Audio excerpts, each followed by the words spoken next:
Hai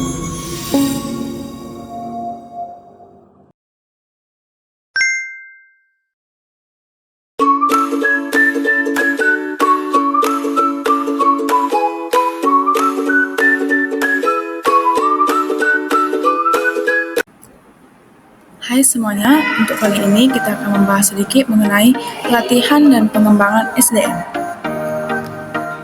Pelatihan adalah proses secara sistematis mengubah tingkah laku pegawai untuk mencapai tujuan organisasi. Pelatihan berkaitan dengan keahlian dan kemampuan pegawai untuk melaksanakan pekerjaan saat ini. Pelatihan memiliki orientasi saat ini yang membantu pegawai untuk mencapai keahlian dan kemampuan tertentu agar berhasil dan melaksanakan pekerjaannya. Langkah-langkah pelatihan ada 5. 1. Pihak yang diberikan pelatihan atau trainer harus dapat dimotivasi untuk belajar. 2. Trainer harus mempunyai kemampuan untuk belajar. 3. Proses pembelajaran harus dapat dipaksakan atau diperkuat. 4. Pelatihan harus menyediakan bahan-bahan yang dapat dipraktikkan atau diterapkan. 5. Bahan-bahan yang dipresentasikan harus memiliki arti yang lengkap dan memenuhi kebutuhan. Pengembangan manajemen adalah suatu proses bagaimana manajemen mendapatkan pengalaman, keahlian, dan sikap untuk menjadi atau meraih sukses sebagai pemimpin dalam organisasi mereka. Karena itu, kegiatan pengembangan ditujukan membantu karyawan untuk dapat menangani jawabannya di masa mendatang dengan memperhatikan tugas dan kewajiban yang dihadapi sekarang. Karena adanya perbedaan antara kegiatan pelatihan sekarang dan pengembangan di masa mendatang menyebabkan sering kabur dan hari ini merupakan salah satu permasalahan. Kebutuhan pelatihan. Pertama, kebutuhan memenuhi tuntutan sekarang. Kebutuhan ini biasanya dapat dikenali dari prestasi karyawannya yang tidak sesuai dengan standar hasil kerja yang dituntut pada jabatan itu. Meskipun tidak selalu keseimbangan, ini dapat dipecahkan dengan pelatihan. Kedua, memenuhi kebutuhan tuntutan jabatan lainnya. Pada tingkat hierarki maupun dalam perusahaan sering dilakukan rotasi jabatan. Alasannya bermacam-macam. Ada yang menyebutkan untuk mengatasi kejenuhan, ada juga yang menyebutkan untuk membentuk orang generalis. Seorang manajemen keuangan sebelum dipromosikan menjadi general manager tentunya perlu melewati jabatan fungsional lainnya. 3. Untuk memenuhi tuntutan sekarang.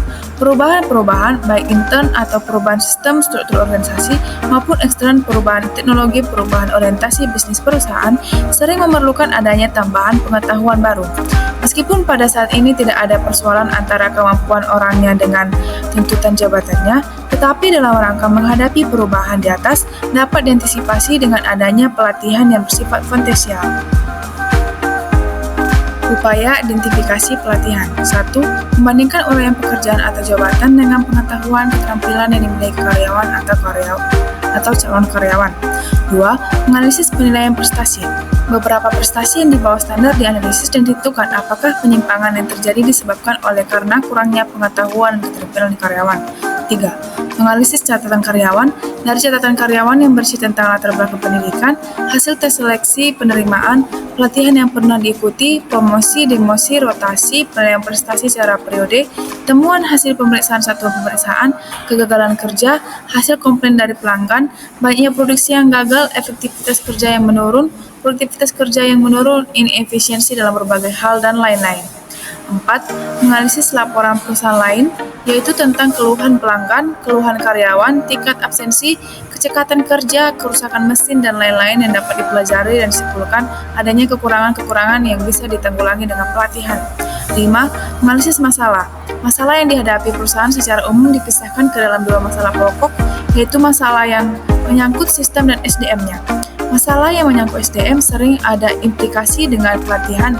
Jika perusahaan menghadapi masalah utang piutang, bisa digunakan sistem penagihan dan melatih karyawan yang menangani piutang tersebut. 6.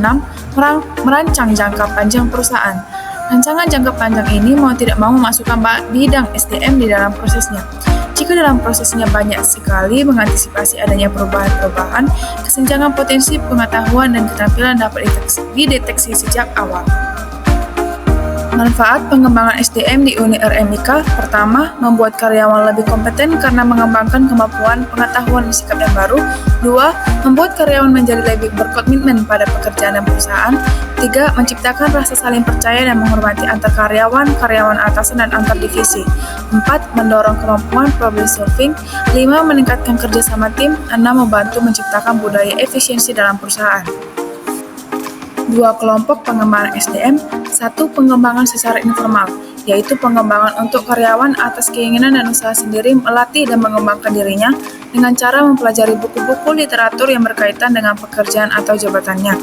Pengembangan secara informal menunjukkan bahwa ada keinginan dalam diri karyawan. Bukan hanya karyawan, namun perusahaan diuntungkan karena produktivitas kerja karyawan semakin besar dan efisien.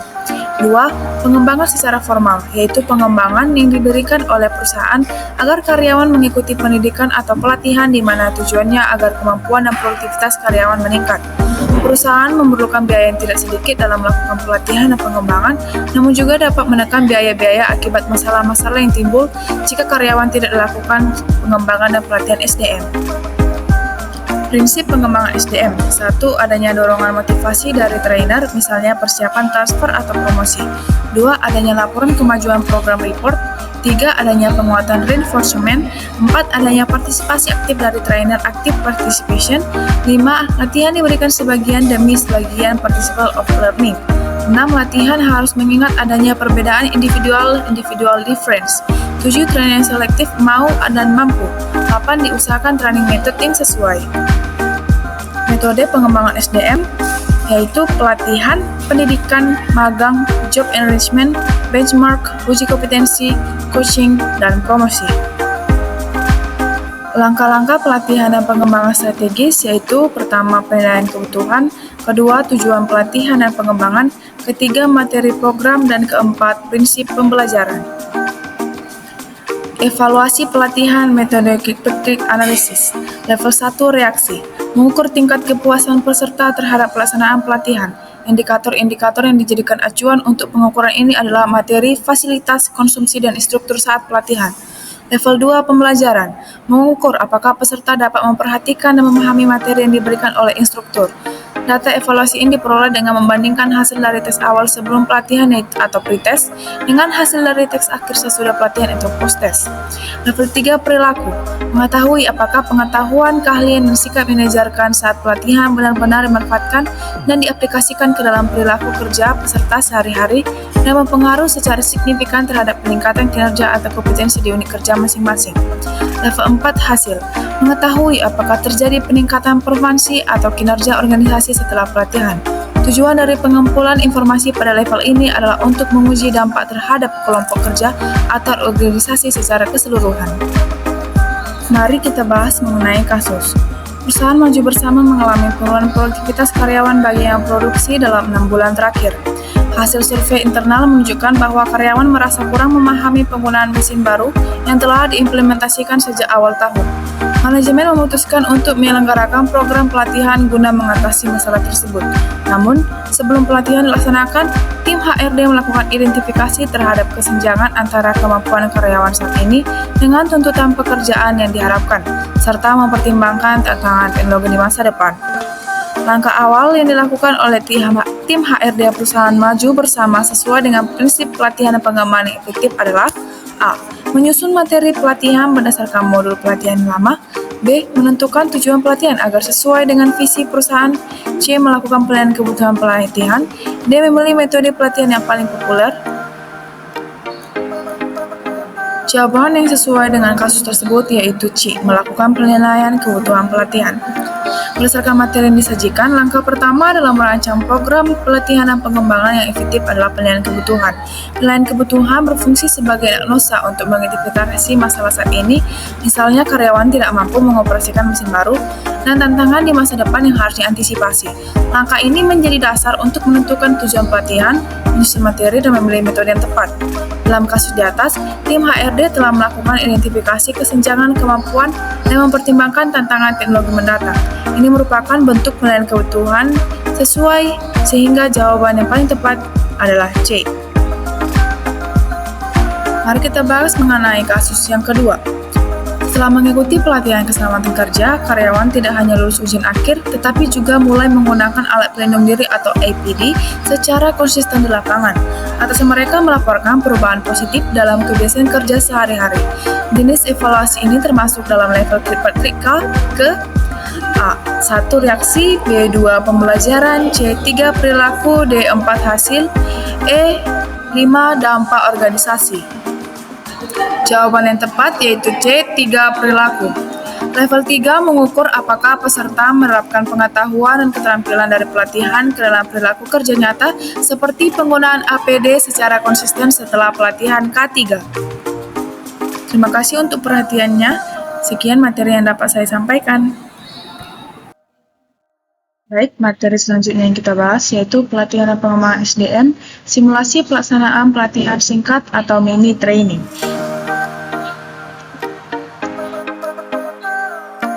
Definisi. Pelatihan atau training adalah sebuah proses pembelajaran jangka pendek menggunakan prosedur sistematis dan terorganisir di mana karyawan mempelajari pengetahuan keterampilan untuk meningkatkan kapabilitas mereka dalam membantu pencapaian tujuan-tujuan operasional. Sedangkan pengembangan adalah upaya untuk meningkatkan kemampuan teknis, teoritis, konseptual, dan moral karyawan sesuai dengan kebutuhan pekerjaan atau jabatan melalui pendidikan dan pelatihan. Perencanaan pelatihan singkat atau mini training. Pengembangan sumber daya manusia mengacu pada penggunaan terpadu pelatihan dan pengembangan organisasi dan pengembangan karir untuk meningkatkan efektivitas individu, kelompok, dan organisasi. Profesional pengembangan sumber daya manusia mungkin terlibat dalam analisis pekerjaan dan tugas, desain sistem instruksional, pelatihan di tempat kerja, dan peningkatan kerja individu.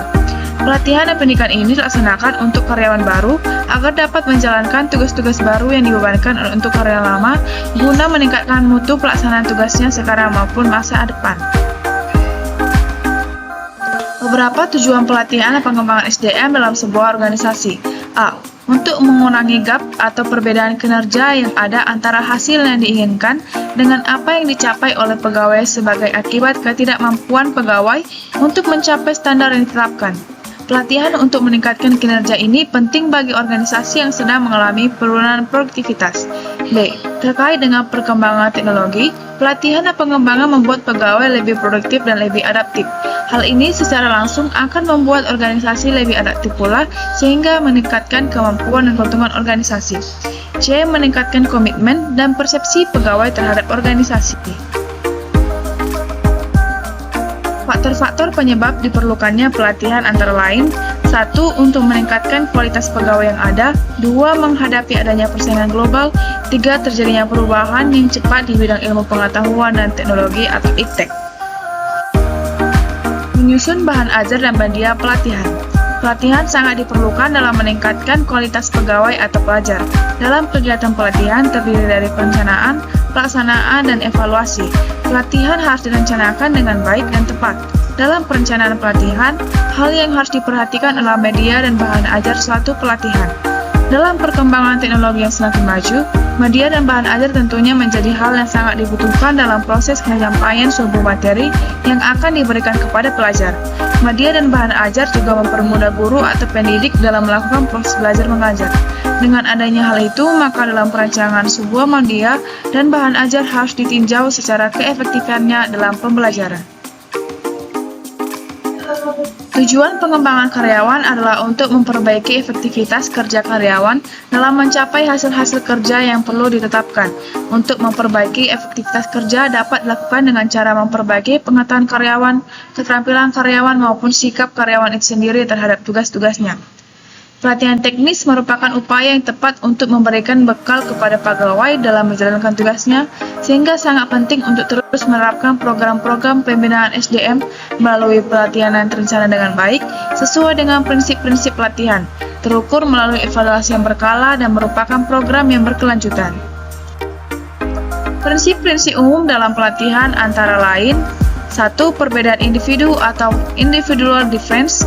2. Keterkaitan dengan analisis jabatan. 3. Motivasi atau motivation. 4. Partisipasi aktif atau active participation. 5. Seleksi peserta pelatihan. 6. Pemilihan pelatih. 7. Pelatihan bagi pelatih. 8. Metode training. 9. Prinsip pembelajaran. Hal-hal yang dipertimbangkan saat menganalisis materi ajar. 1. Relevansi dengan kebutuhan peserta diklat. 2. Manfaat bagi peserta diklat. 3. Struktur keilmuan. 4. Berbagai sumber belajar yang relevan dan terpercaya. 5. Alokasi waktu. Faktor-faktor yang dipertimbangkan dalam pengembangan bahan ajar yaitu 1. Kesematan isi yang berisi validitas atau kebenaran secara keilmuan dan selarasan isi. 2. Ketepatan cakupan yang berhubungan dengan isi bahan ajar, keluasan dan kedalaman materi, serta keutuhan konsep berdasarkan ilmuwan. 3. Ketecernaan bahan ajar. Bahan ajar dapat dipahami dan dimengerti dengan mudah. 4. Penggunaan bahasa. Penggunaan bahasa meliputi pemilihan ragaman bahasa, kata, penggunaan kalimat efektif, dan penyusunan paragraf yang bermakna. 5. Ilustrasi. Penggunaan ilustrasi dapat membuat bahan ajar menjadi lebih menarik, komunikatif, memotivasi melalui proyeksi penampilan. 6. Pengemasan atau perwajahan. 7. Kelengkapan komponen bahan ajar. Proses desain pelatihan mengacu pada pendekatan sistematis untuk mengembangkan program pelatihan. Dapat 7 langkah dalam proses pelatihan. Yang pertama, langkah 1 adalah melakukan penilaian kebutuhan yang diperlukan untuk mengidentifikasi apakah pelatihan diperlukan. Langkah kedua yaitu memastikan bahwa karyawan memiliki motivasi dan keterampilan dasar yang diperlukan untuk menguasai konten pelatihan. Langkah ketiga yaitu menciptakan lingkungan belajar yang memiliki fitur-fitur yang diperlukan untuk terjadinya pembelajaran. Langkah keempat adalah memastikan bahwa peserta pelatihan menerapkan konten pelatihan pada pekerjaan mereka. Langkah ini melibatkan peserta pelatihan untuk memahami bagaimana mengelola peningkatan keterampilan serta mendapatkan dukungan rekan kerja dan manajer. Langkah kelima yaitu mengembangkan rencana evaluasi. Langkah keenam yaitu memilih metode pelatihan berdasarkan tujuan pembelajaran dan lingkungan belajar. Langkah ini mungkin termasuk metode pelatihan tradisional, interaksi tatap muka dengan pelatih atau e-learning, menggunakan CD-ROM atau pelatihan berbasis web. Langkah ketujuh yaitu mengevaluasi program dan membuat perubahan di dalamnya atau meninjau kembali salah satu langkah awal dalam proses untuk meningkatkan program sehingga diperoleh pembelajaran, perilaku, perubahan, dan tujuan pembelajaran. Program pengembangan kepemimpinan perusahaan berfokus pada 12 atribut penting. A. Karakter dan nilai yang bertahan lama. B. Komunikasi. C. Juara pelanggan. D. Kepercayaan diri. E. Mengembangkan bakat. F. Keragaman dengan inklusi. G. Penggerak perubahan atau transformasi. H. Hasil luar biasa. I. Keterampilan manajemen. J. Strategi. K. Kepemimpinan pemikiran. Dan L. Visi. Dua jenis hubungan interpersonal yang digunakan untuk mengembangkan karyawan. 1. Mentoring atau pembimbing adalah karyawan senior yang berpengalaman dan produktif yang membantu mengembangkan karyawan yang kurang berpengalaman atau anak didik. Kebanyakan hubungan mentoring berkembang secara informal sebagai hasil dari minat atau nilai yang dimiliki oleh mentor dan anak didik. 2. Pembina atau pelatih adalah rekan kerja atau manajer yang bekerja dengan karyawan untuk memotivasi mereka, membantu mereka mengembangkan keterampilan dan memberikan penguatan dan umpan balik. Menurut Osborne dan Heyman, terdapat beberapa kriteria untuk mengukur keberhasilan pelatihan yang dimaksudkan untuk memperbaiki kinerja karyawan dari sisi tingkat penggunaannya. Antara lain, kegunaan yang dirasakan organisasi pengguna. Pertama, pendapat organisasi pengguna bahwa beberapa sering materi pelatihan tersebut digunakan. Penggunaan oleh peserta atau karyawan. Apakah materi pelatihan yang ditetapkan oleh organisasi dipandang penting oleh karyawan dalam penyelesaian jabaran tugasnya? Kemudahan untuk diterapkan. Sering hasil suatu pelatihan menjadi suatu hal yang sia-sia karena tidak diterapkan oleh peserta pelatihan ketika melakukan tugasnya di lapangan. Mari kita bahas mengenai studi kasus. 1. Rumah sakit XYZ ingin mengadakan pelatihan singkat untuk staf rekam medis tentang penggunaan sistem informasi manajemen rumah sakit atau CMRS terbaru. Pelatihan ini bertujuan untuk meningkatkan keterampilan staf dalam mengelola data pasien dengan lebih efektif dan efisien. Apa yang harus dipertimbangkan dalam menyusun bahan ajar dan media pelatihan ini? A. Analisis kebutuhan pelatihan. B. Keterkaitan dengan analisis jabatan. C. Pengembangan kompetensi pelatih. D. Penjadwalan pelatihan yang tepat. E. Pengukuran hasil pelatihan. Jawaban yang tepat yaitu B. Keterkaitan dengan analisis jabatan. Penyusunan bahan ajar dan media pelatihan harus disesuaikan dengan tugas dan tanggung jawab yang tercermin dalam analisis jabatan agar pelatihan efektif dan relevan bagi peserta. Kasus yang kedua, saat menyusun pelatihan singkat di rumah sakit, keberhasilan tidak hanya dipengaruhi oleh materi, tetapi juga kemampuan dan pengalaman instruktur yang mengajar. Pengambilan keputusan memilih pelatih yang tepat harus mempertimbangkan faktor-faktor berikut kecuali A. Perbedaan individu, B. Keterkaitan dengan analisis jabatan, C. Motivasi, D. Seleksi peserta latihan, E. Pemilihan pelatih. Jawabannya tepat yaitu C. Motivasi atau motivation. Dalam menyusun bahan ajar dan media pelatihan, perlu dipertimbangkan motivasi untuk memastikan bahwa staf termotivasi untuk belajar dan meningkatkan kemampuan atau keterampilan mereka. Sekian untuk materi berikut, mari kita bahas materi selanjutnya. Terima kasih. Untuk kali ini kita akan membahas mengenai pengelolaan sumber daya manusia. Fungsi manajemen sumber daya manusia yaitu pertama A. Perencanaan. Mengatur tenaga kerja manusia atau sumber daya manusia adalah sulit dan sangat kompleks karena manusia mempunyai berbagai macam jiwa, pikiran, hati, perasaan, status, keinginan, latar belakang sosiokultural yang sangat heterogen yang dibawa ke dalam organisasi. Karena itu, mengatur tenaga kerja manusia atau SDM tidaklah mudah dan sederhana. Sumber daya manusia tidaklah dapat diatur atau dikelola sebagaimana mengatur sumber daya lain, yaitu gedung, mesin, alat-alat, modal, dan barang-barang yang tidak bergerak lainnya. Perencanaan sumber daya manusia menurut Sekian adalah langkah-langkah tertentu yang diambil oleh manajemen guna menjamin bahwa bagi organisasi tersedia tenaga kerja yang tepat pada waktu yang tepat. Langkah-langkah perencanaan sumber daya manusia dikatakan oleh Miller, Burak, dan Marian ada 4. 1. Perencanaan untuk kebutuhan masa depan. 2. Perencanaan untuk keseimbangan masa depan. 3. Perencanaan untuk perekrutan dan seleksi atau untuk pemberhentian sementara. 4. Perencanaan untuk pengembangan. Apa itu perekrutan tenaga kerja? Perekrutan tenaga kerja merupakan follow-up dari fungsi manajemen sebelumnya, yakni analisis pekerjaan, di mana dari hasil analisis pekerjaan telah diperoleh gambaran pekerjaan atau deskripsi pekerjaan dan syarat pekerjaan yang harus dipenuhi. Deskripsi pekerjaan atau job description menjelaskan tentang perincian tugas dan tanggung jawab serta dalam kondisi mana pekerjaan tersebut dilakukan. Proses rekrutmen. Berbagai tahap dalam rekrutmen meliputi 1. Mengidentifikasi kebutuhan untuk melakukan rekrutmen. 2. Mengidentifikasi persyaratan kerja. 3. Menetapkan sumber-sumber kandidat atau rekrutmen yang berpotensi. 4. Menetapkan metode seleksi. 5. Menyortir kandidat. 6. Menyeleksi kandidat yang berhasil. 7. Memberitahukan hasilnya kepada para kandidat. 8. Menunjukkan kandidat yang berhasil lulus seleksi. Mendorong suatu organisasi mengadakan rekrutmen pegawai adalah 1. Berdirinya organisasi baru. 2. Adanya perluasan kegiatan organisasi. 3. Terciptanya pegawai-pegawai dan kegiatan-kegiatan baru. 4. Adanya pegawai yang pindah ke organisasi lain. 5. Adanya pegawai yang berhenti baik dengan hormat maupun tidak dengan hormat. 6. Adanya pegawai yang berhenti karena memasuki usia pensiun dan adanya pegawai yang meninggal dunia. Pelatihan adalah proses sistematik pengubahan perilaku para pegawai dalam suatu arah guna meningkatkan tujuan-tujuan organisasional. Keduanya penting karena merupakan cara yang digunakan oleh organisasi untuk mempertahankan, menjaga, memelihara pegawai publik dalam organisasi dan sekaligus meningkatkan keahlian para pegawai untuk kemudian dapat meningkatkan produktivitas. Tujuan pelatihan dan pengembangan.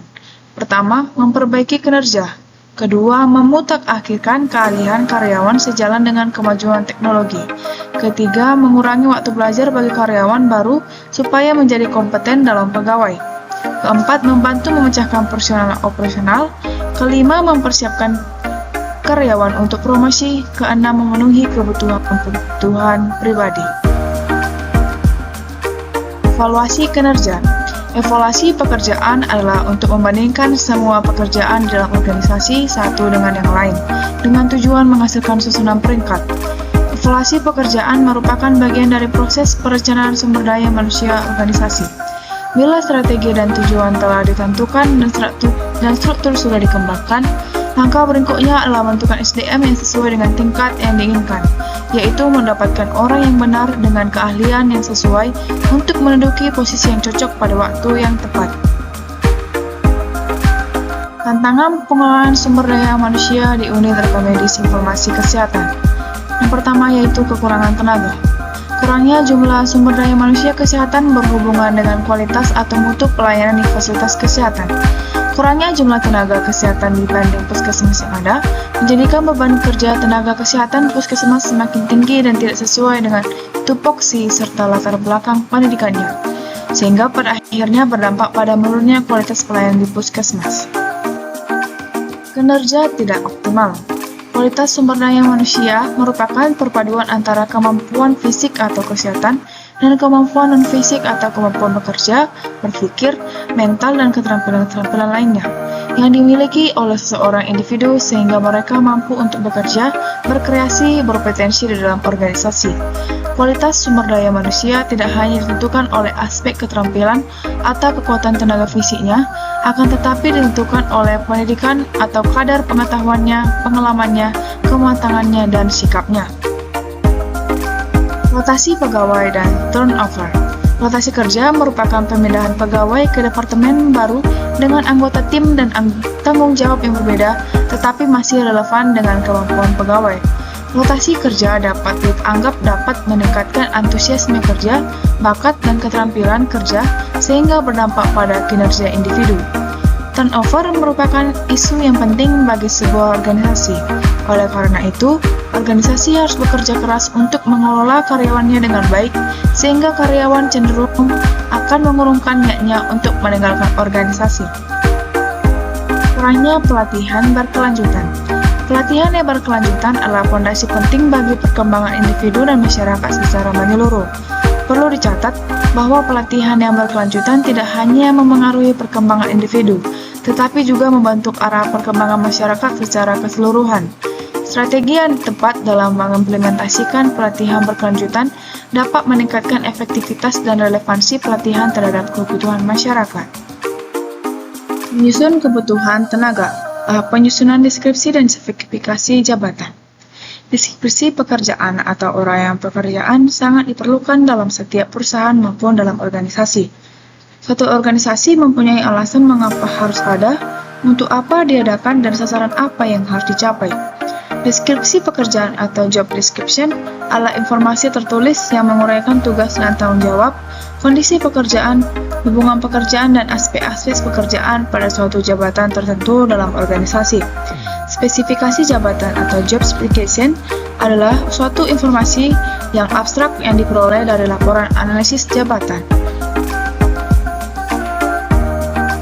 Sistem reward dan punishment. Reward dikemukakan oleh para ahli yaitu bentuk pemberian balas jasa yang diberikan kepada seseorang karyawan atas prestasi pekerjaan yang dilakukan baik secara finansial maupun non-finansial, di mana reward adalah balasan dari hasil kerja yang didapatkan dengan tanda adanya pemberian penghargaan pada potensi pegawai imbalan yang biasa diberikan suatu kompensasi atau berupa bingkisan sesuai dari pimpinan yang memberikan pada pegawainya. Punishment yang dikemukakan para ahli oleh Mangkunegara adalah ancaman, yaitu hukuman yang bertujuan untuk memperbaiki kinerja pegawai. Studi kasus yang pertama. Bagian produksi PT Maju Jaya mengalami kekurangan tenaga kerja setelah 3 karyawan mengundurkan diri. Manajer produksi mengajukan permintaan tertulis ke bagian HRD untuk segera mengisi posisi tersebut karena target produksi bulanan terancam tidak tercapai. Langkah pertama yang harus dilakukan HRD dalam proses rekrutmen berdasarkan situasi ini adalah A. Menyebar iklan lowongan di media sosial, B. Mengidentifikasi kebutuhan rekrutmen, C. Menyusun daftar kandidat yang lolos seleksi, D. Menentukan metode wawancara, E. Menghubungi kandidat yang tertulis. Jawaban yang tepat yaitu mengidentifikasi kebutuhan rekrutmen atau B. Meskipun permintaan sudah diajukan, HRD tetap perlu mengonfirmasi dan menganalisis kebutuhan rekrutmen, jumlah posisi, jenis jabatan di organisasi, dan lain-lain, sebagai langkah awal resmi dalam proses rekrutmen sebelum melanjutkan ke tahap berikutnya. Studi kasus yang kedua, Pak Rudi, seorang karyawan bagian pemasaran, berhasil melebihi target penjualan bulan ini sebesar 150%. Sebagai bentuk apresiasi, manajer memberikan bonus kinerja dan piagam penghargaan di depan seluruh staf. Tindakan ini bertujuan agar Pak Rudi dan karyawan lain termotivasi untuk terus meningkatkan kinerja. Tindakan yang dilakukan manajer tersebut termasuk dalam konsep A. Punishment, B. Disiplin kerja, C. Reward, D. Evaluasi kinerja, E. Pengawasan. Jawaban yang tepat yaitu C. Reward. Reward adalah bentuk penghargaan baik finansial seperti bonus maupun non-finansial seperti piagam yang diberikan sebagai balasan atas prestasi kinerja. Tujuannya adalah meningkatkan motivasi dan mendorong pengulangan perilaku positif sesuai dengan definisi menurut Syagian dan para ahli lainnya. Sekian materi yang dapat saya paparkan. Terima kasih, sampai jumpa kembali.